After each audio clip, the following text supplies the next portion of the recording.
Oh, yan ang napapala ng batang malikot. Ayan. Ayan guys, ang anak ko malikot kasi. Oh, gusto niyang kunin yung cellphone. Oh, di ba? Oh.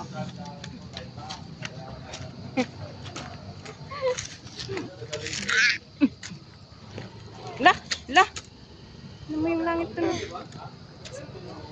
Tingnan mo. May ibon yan. Oo, yun o.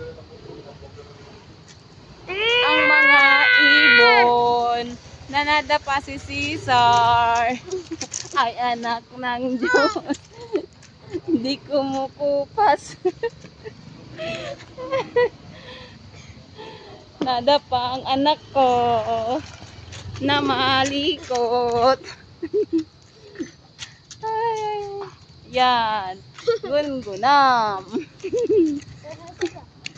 Dundunam. May gunggunam ng anak ko. Yan, takbo kasi ng takbo. Kaya nadapa.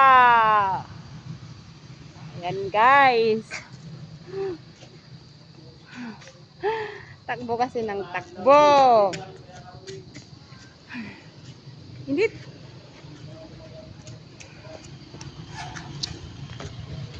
Bye-bye.